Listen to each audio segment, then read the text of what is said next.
But we have to start by looking back at a game that we've just experienced, and what a high quality game it was as well. Manchester City getting the win away from home against Paris Saint-Germain in the first leg of the Champions League semi-finals. Huge fixture, fitting for a final itself. James, what did you make of the game? Listen, I'll come to it in a moment, but I don't think Manchester City were actually as good as everyone's making out. What did you think?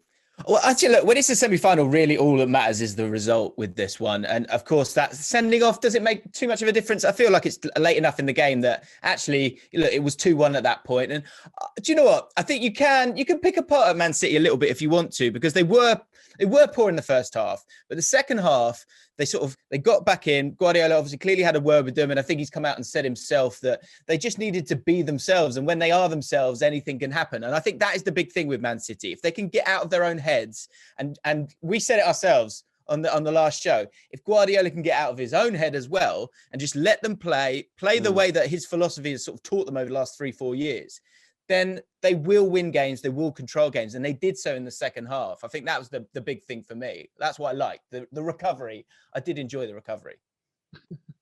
However, he says we wanted to be ourselves, we wanted to go out and enjoy it, and then he surprised everyone with a lineup that looked like it had 2 false nines in, not even one. Barely anyone could guess how they were going to play. In the first half, Kevin De Bruyne and Bernardo Silva were pretty much on the periphery of the game, and I actually think they probably should have scored more on the night. But they were fantastic defensively. Kylian Mbappe, I mean, a player that everyone looked forward to setting this game alight, was totally absent. Unbelievable performance from the Manchester City defence. But where was he?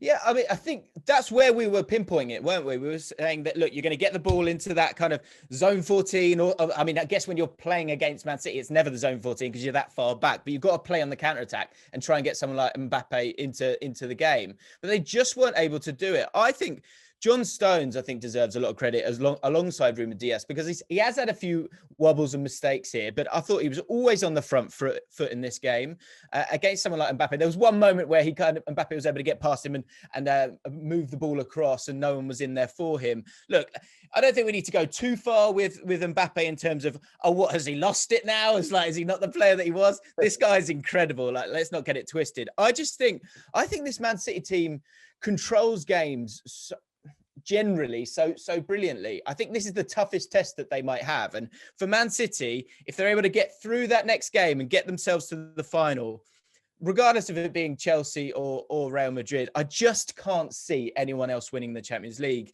this season. Do you think Wow. PSG can play any better than that? Do you think PSG can play any better than that against Man City?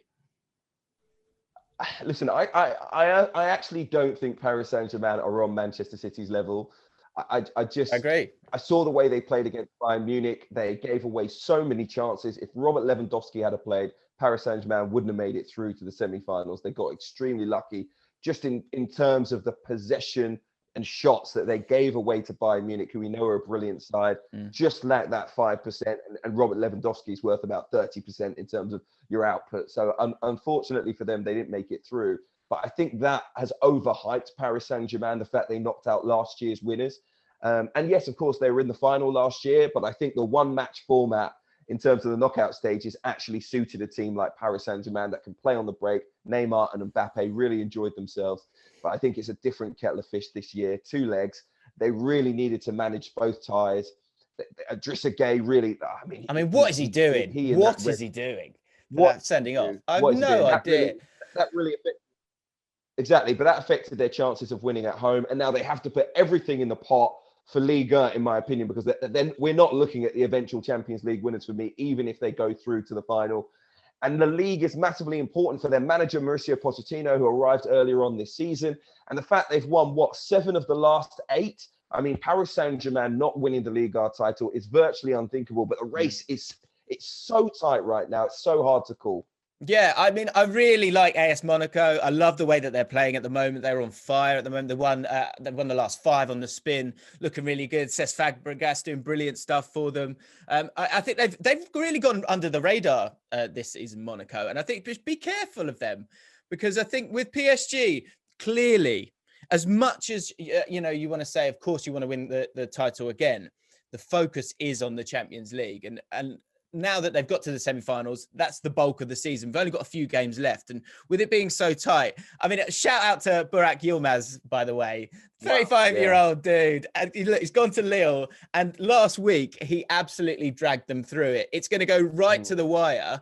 And I don't know. I think, look, your head has to say that PSG, with the quality that they've got, should get themselves over the line. But I've just got this funny feeling about Monaco. I just think they're coming out on the outside. I totally agree. Yeah, I totally agree. I've got that funny feeling that Monaco, I love Niko Kovac. I think he was underrated as Bayern Munich's coach and maybe should have been given more time there. Monaco against Lyon this weekend. PSG against Lens, who have been fantastic themselves, only one defeat in the last 14. They've got to play all three of these title contenders before the end of the season. They're going to have a big say in the title race. And then Lille against Nice as well this weekend.